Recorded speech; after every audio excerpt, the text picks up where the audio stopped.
Imagine this. You wake up in the middle of the night, drenched in sweat, heart pounding. You have no idea why, but there's a deep sense of unease gnawing at your chest. Your mind races, turning over every detail of your life, your job, your relationships, your goals, and you realize something unsettling. You've been moving through life, ticking off tasks, meeting obligations, but never truly understanding why you do the things you do. You've convinced yourself that you know who you are, that you have a clear understanding of your thoughts and feelings, but then it hits you, the horrifying truth. The vast majority of your life has been spent on autopilot, carried along by external forces, and your mind has been orchestrating this performance without your full awareness. So, let me ask you, how well do you truly know your own mind? It's a question that's easy to gloss over, because we all believe, at some level, that we must know ourselves. After all, we live with ourselves every day. We know the things we like, the people we love, and the dreams that drive us. But beneath the surface of these surface-level facts lies a far deeper question. Who are you, really? You see, the human mind is a labyrinth, an intricate, sometimes chaotic maze that few ever truly navigate. And the more you look into it, the more you realize that you are not the driver of this ship, but rather a passenger swept along by forces you barely understand. The mind, with all its contradictions, illusions, and hidden mechanisms, is far from a clear, coherent entity. It is a puzzle, a tangle of desires, beliefs, and patterns, many of which lie buried beneath layers of self-deception and unconscious drives. It's almost as if there's a shadow living within you, pulling the strings of your thoughts and actions from behind the scenes. And the most unsettling part of all?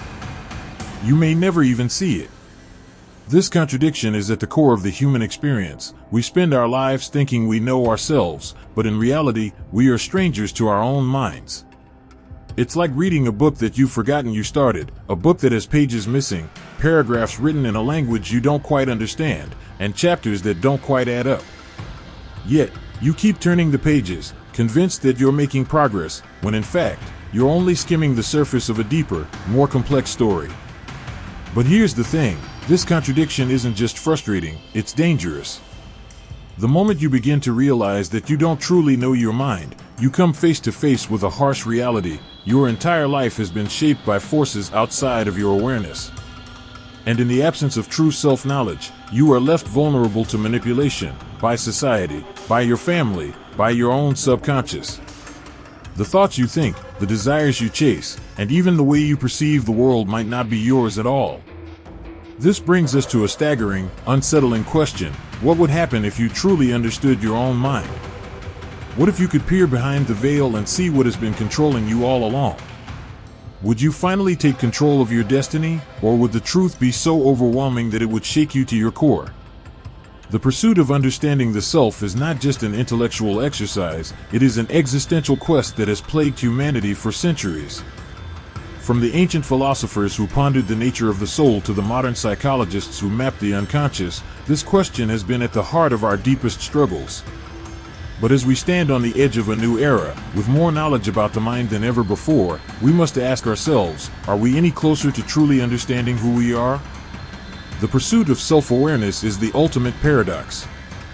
The more you try to grasp it, the more elusive it becomes.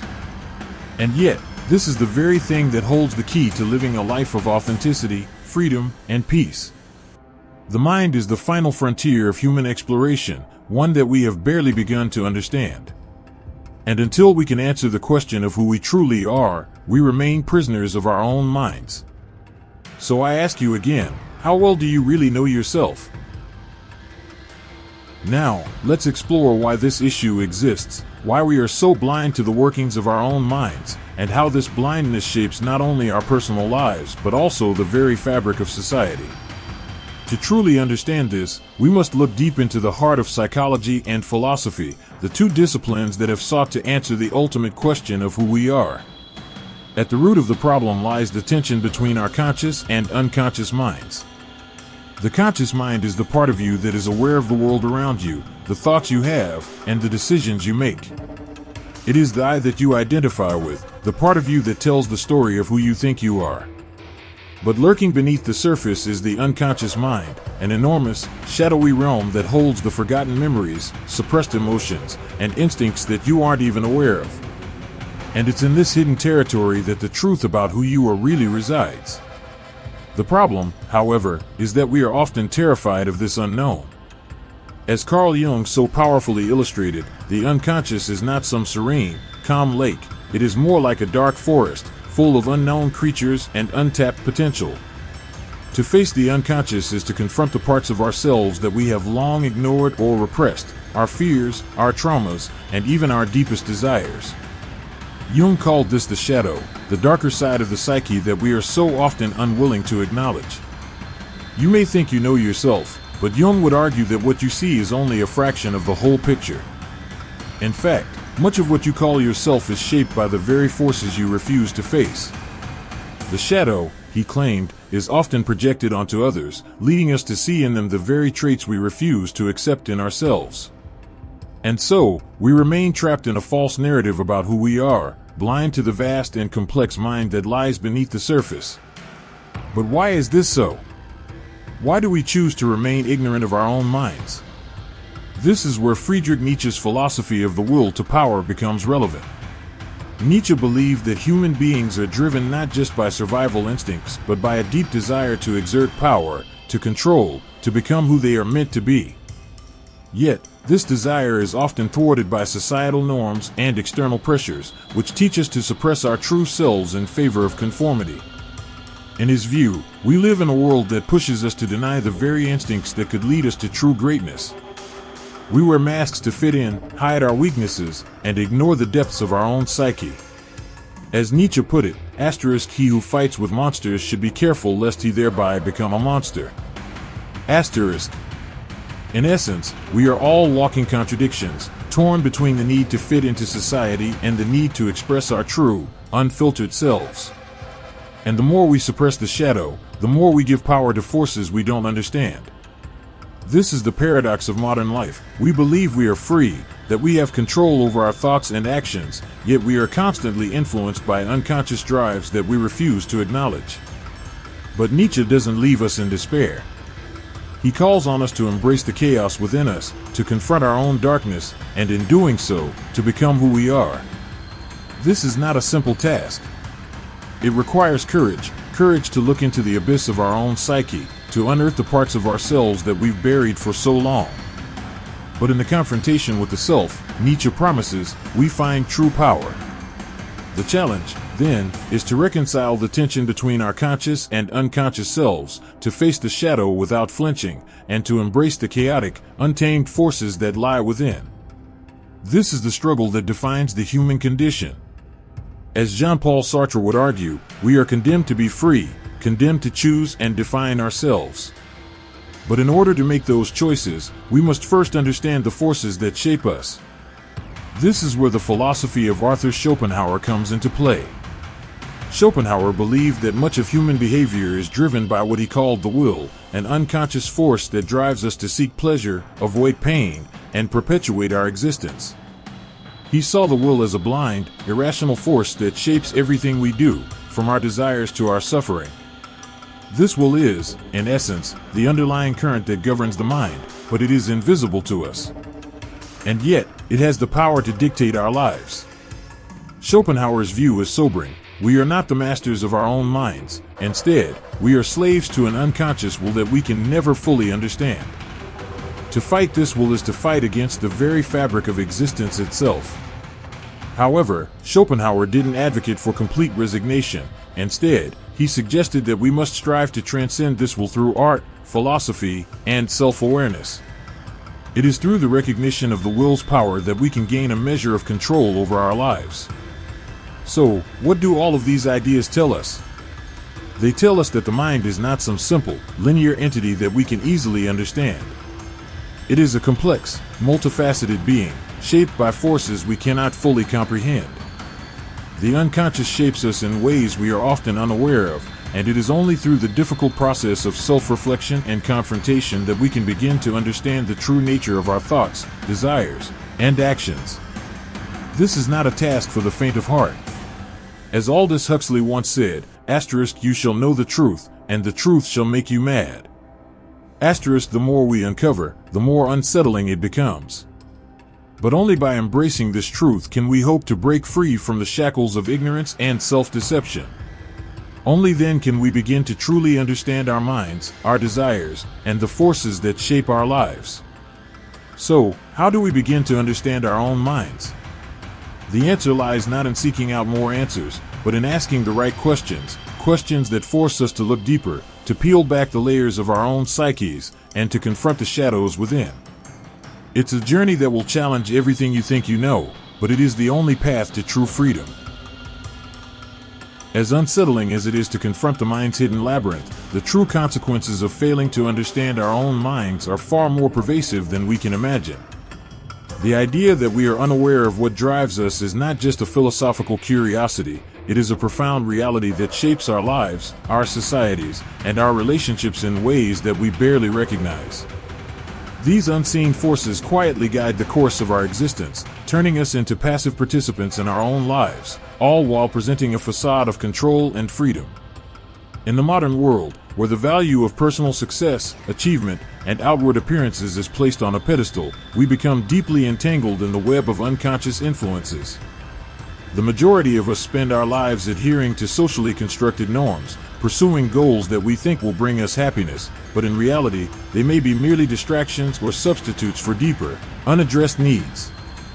Without realizing it, we may chase careers, possessions, or relationships that align with societal expectations rather than authentic desires, leaving us spiritually bankrupt in the process. Let me ask you, have you ever worked tirelessly to achieve something, a promotion, financial success, social status, only to feel an overwhelming emptiness once you've reached it? This is the silent power of the unconscious at play. As Freud once argued, much of what we do stems from unconscious drives, and those drives are rarely aligned with what we consciously believe to be our goals. The unconscious mind operates beneath the surface, manipulating our decisions, emotions, and behaviors in subtle yet profound ways. If you are constantly chasing external rewards, it is possible that your deeper, unrecognized desires have never been truly acknowledged or integrated. And when these unmet needs are ignored, they don't simply disappear.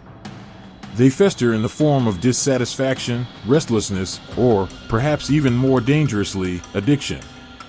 Addiction, as Gabor Mate eloquently describes, is not simply a matter of indulgence or weakness. It is a symptom of deep emotional wounds, of unmet needs buried in the unconscious, trying desperately to find expression through destructive behaviors. Whether it's addiction to substances, work, social media, or even relationships, these coping mechanisms are ways to numb the deep existential discomfort that arises from not truly knowing oneself. In this sense, addiction is not the problem, it is the symptom of a far more profound issue, the alienation from the self. Take a moment and reflect on this. How much of your life is governed by external forces, advertisements, cultural ideals, or family pressures, and how much is genuinely rooted in your own values and desires? This question isn't meant to guilt you or make you feel as though you are a puppet to the whims of society. Rather, it is to underscore the extent to which our perceptions of control are often illusions. The more we are disconnected from our inner truth, the more susceptible we become to the subtle manipulations of the world around us. Our desires are shaped not by authentic need but by external influences, whether it's the allure of social status, the pursuit of fleeting pleasures, or even the pressure to conform. This is where the tragic consequences of living without true self-knowledge become evident. Not only do we fail to fulfill our deepest potential, but we also risk perpetuating cycles of suffering and alienation.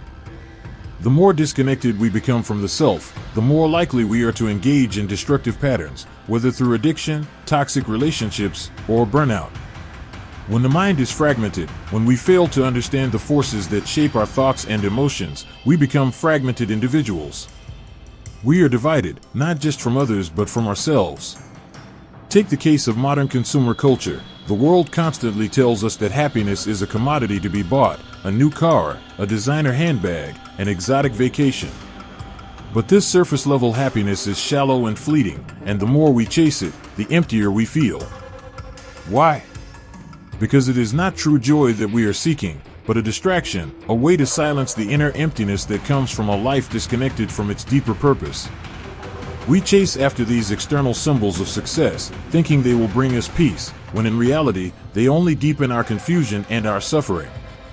Similarly, in the realm of personal relationships, the unconscious mind can distort how we connect with others. In many cases, we form relationships based on projections of our needs, desires, and unresolved wounds. We may choose partners who fulfill a role in our psyche, perhaps as a way to heal old wounds or to validate our sense of self-worth. These relationships, while seemingly fulfilling on the surface, often mask deeper issues of insecurity, dependency, or self-deception. How many times have you experienced moments of doubt or disillusionment in relationships, questioning whether you are truly seen for who you are, or if you have been merely playing a role? The consequences of not understanding your mind are not just personal, they extend to the collective as well. Societies that value conformity over individuality, external success over inner truth, create systems where people are disconnected from their own inner lives. The pressure to keep up, to perform, to live according to rigid societal standards results in widespread disillusionment, anxiety, and burnout. When entire societies fail to nurture genuine self-understanding, the ripple effect is profound. Mental health issues, addiction, and a pervasive sense of existential despair become normalized. This is the tragedy of our time, millions of people, adrift in a sea of unconscious influences, chasing after external markers of success and happiness while ignoring the very source of true fulfillment. Without understanding our minds, we lose touch with our deeper desires and motivations, and in doing so, we lose ourselves. The unseen consequences of this existential blindness are not just individual, they are societal. We live in a world that thrives on distraction, conformity, and the perpetuation of illusions. The very structures that define our lives, our workplaces, our social norms, our consumer culture, are often designed to keep us disconnected from our own minds, to keep us stuck in a cycle of empty striving and unconscious conformity. But it doesn't have to be this way. There is a way out. But to find it, we must first confront the uncomfortable truth: we are not in control of our lives as much as we think. Understanding the mind, truly understanding it, is the first step toward breaking free from the invisible chains that bind us. It is only through this knowledge that we can begin to reclaim our autonomy, our true desires, and ultimately, our humanity. The question now becomes, how do you break free from this suffocating cycle of unconscious control, these forces that silently govern your life without your permission? How can you escape the labyrinth of your own mind and step into a life that is truly yours, shaped not by external forces, but by an authentic understanding of your own desires, fears, and potential? The solution, paradoxically, does not lie in more control, but in the embrace of chaos. It is through the acceptance of the unknown, the uncomfortable, and the untamed parts of our psyche that we can break free from the prison of unconscious influence. This may sound counterintuitive, but it is exactly this process of confronting the dark and chaotic nature of our inner world that leads to true liberation. What does this mean in practical terms? It means embracing the shadow, the parts of yourself you have long denied, repressed, or ignored. Carl Jung's work is fundamental here. He argued that true self-realization can only come through confronting and integrating the shadow, the dark aspects of the psyche that we are so often afraid to acknowledge. These aspects are not inherently evil or destructive, rather, they are aspects of the self that have been rejected or suppressed. When we deny these parts of ourselves, they do not disappear. They resurface in indirect ways, through projections, addiction, conflict, and even neurosis. Jung understood that the only way to transcend this shadow is not to fight against it, but to bring it into the light, to face it with courage and acceptance. Only by embracing the full spectrum of the self, both light and dark, can we achieve true self-awareness and freedom. And while this confrontation is deeply unsettling, it is ultimately liberating. Imagine waking up every day not as a passive observer of your life, but as an active participant, aware of your fears, your desires, and your power to shape your own path. But confronting the shadow is not a task for the faint-hearted. Nietzsche's philosophy of the Übermensch or Overman is deeply relevant here. To become the highest version of yourself, Nietzsche argues, you must embrace the chaos, the suffering, and the contradictions of life. The Übermensch is not someone who seeks comfort, safety, or ease, but someone who confronts life's harshest realities with strength, courage, and creativity. He is someone who creates his own values, free from the constraints imposed by society, tradition, or the unconscious mind. Embracing chaos, then, means letting go of the need for certainty and control. It means giving up the illusion that you can neatly organize your life into a series of manageable categories and, instead, accepting that life is messy, unpredictable, and full of contradictions. It means welcoming the tension between your desires and fears, your light and shadow, your strength and vulnerability. In other words, it is about becoming whole. This process of self-overcoming is not easy. But throughout history, there have been those who have walked this path and found their way to true freedom. Consider the existentialists like Jean-Paul Sartre, who believed that we are condemned to be free. Sartre argued that the essence of being human is our freedom, but this freedom comes with the weight of responsibility. We are forced to create meaning in an indifferent universe, to choose who we are and what we stand for, and to embrace the inherent anxiety and uncertainty that comes with that freedom. To Sartre, true freedom is not a choice to be free from responsibility, but the willingness to confront the chaos of existence and find meaning within it. Sartre's concept of bad faith, living in self-deception, refusing to take responsibility for your choices, is a key obstacle in breaking free. Most people, Sartre argues, live in bad faith, hiding behind roles, identities, and societal expectations to avoid confronting the terrifying freedom of creating their own meaning. To break free, you must be willing to take full responsibility for your life, to shed the masks you wear, and to live authentically. This, too, is an act of rebellion. It is a rebellion against the forces that seek to define you, a rebellion against societal norms that dictate who you should be, and a rebellion against the unconscious drives that keep you stuck in patterns of behavior that do not serve your true self. But this is not just about rejecting societal norms, it's about rejecting the inner voice that tells you who you are supposed to be. It's about rejecting the very notion of a fixed self. The self is not a static entity, a thing that can be neatly defined, but an ever-evolving process. This is a key insight from existential philosophers like Viktor Frankl, who, through his experiences in Nazi concentration camps, discovered that the meaning of life is not given to us, but something we create through our choices, actions, and responses to suffering. Frankl's concept of logotherapy is a therapy of finding meaning in life's suffering, a therapy that helps us embrace the chaos of existence and find purpose in the midst of uncertainty.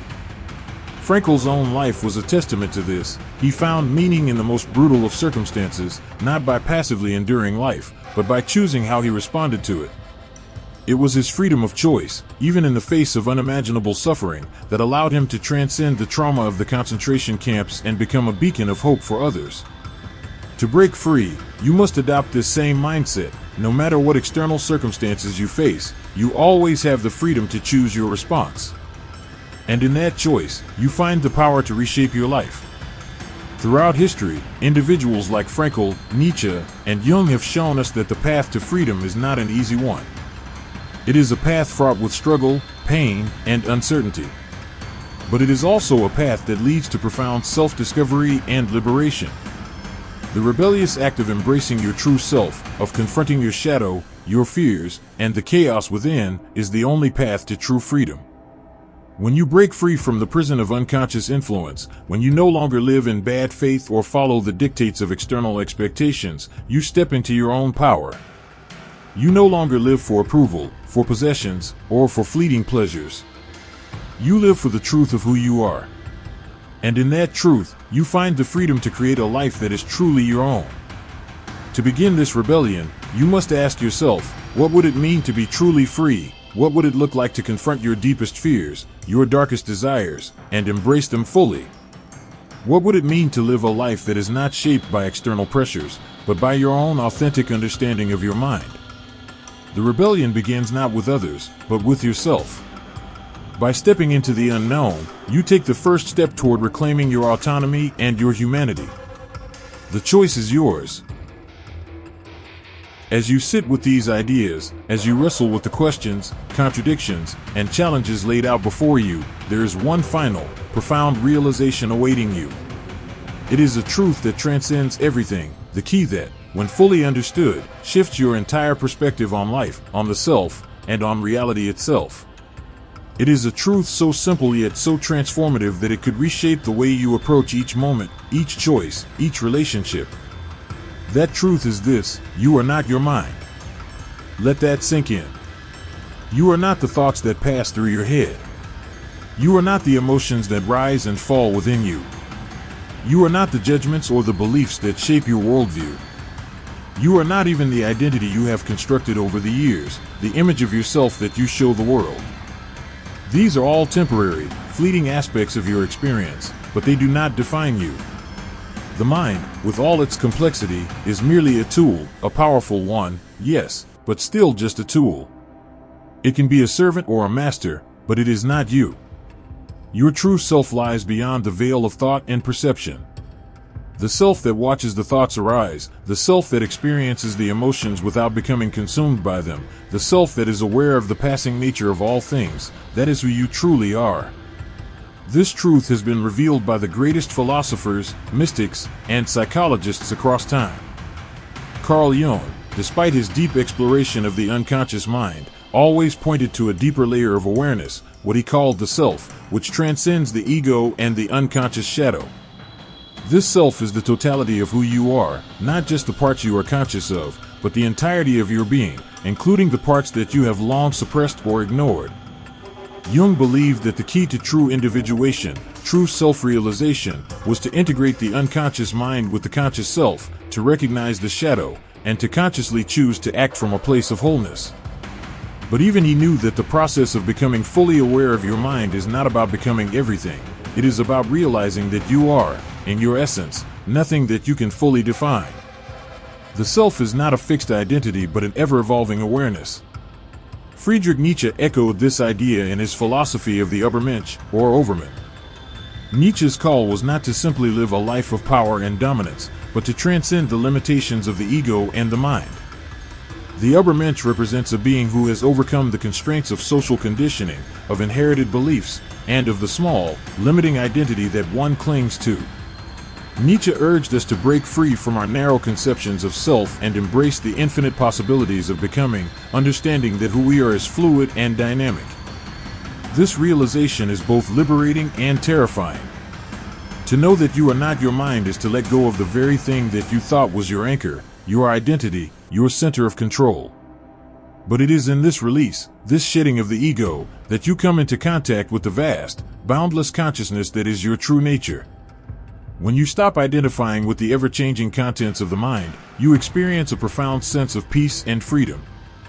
The mind no longer rules you. You have access to a deeper, wiser part of yourself that exists beyond thought. In practical terms, this means you are no longer at the mercy of your thoughts. You are no longer controlled by your impulses, your desires, or your fears. You become the observer of your mind, not its servant. The moment you step back and watch your thoughts as they come and go, without identifying with them or reacting to them, you experience true freedom. This is the essence of meditation, mindfulness, and many forms of spiritual practice, to step outside of the mind's chatter and find your true self in the stillness and silence that remain. In this state of awareness, you realize that you are not bound by time, not limited by your past, and not defined by your future. You are simply being present, whole, and complete in the moment. It is important to recognize that this realization does not mean that you discard the mind or deny its power. The mind is a tool, an extraordinarily powerful tool, capable of creating, thinking, solving problems, and experiencing the world. But it is not the source of your identity. It is not the root of your being. When you realize this, you reclaim control over your life. You are no longer a slave to your thoughts, your emotions, or your circumstances. You become the master of your mind, not its prisoner. This is not an easy path to walk.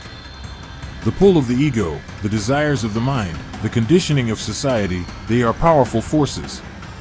But the truth is that the more you come to understand this deeper aspect of yourself, the more you can navigate life with a sense of calm and clarity. You stop reacting blindly to life's challenges, and instead, you respond with awareness and intention. You stop chasing after fleeting pleasures or external validations, and instead, you begin to live in alignment with your true self. This understanding also brings with it profound compassion for yourself and for others. When you realize that you are not the thoughts that hurt you, the past that haunts you, or the roles you play in the world, you begin to see others in the same light. You recognize that they, too, are not the sum of their thoughts, their actions, or their mistakes. They are human beings, complex, evolving, and infinitely capable of growth and transformation. This awareness allows for deep empathy, understanding, and connection with others, free from judgment or fear. The ultimate truth is simple yet profound. You are not your mind. You are the awareness that witnesses the mind's thoughts, its dreams, its fears, and its desires. And when you fully embrace this truth, you transcend the limitations of the ego and step into a life of boundless possibility. So, take a moment and reflect. Who are you, really? Can you let go of the idea that you are your thoughts, your experiences, or your identity? Can you step back, see your mind as it is, and embrace the vast expanse of awareness that is your true self? This is the path to liberation. This is the key to living an authentic, free, and meaningful life. And it begins with this simple realization: you are not your mind, you are the consciousness that exists beyond it, and once you recognize this, you are free to create the life you truly desire, one that is not shaped by the unconscious forces of society, fear, or addiction, but one that is born from the truth of who you are. In the end, this truth is not something you can simply learn or understand, it is something you must experience. It is the only way to truly know your mind, to become free from its chains, and to step into the vast, untapped potential that resides within you.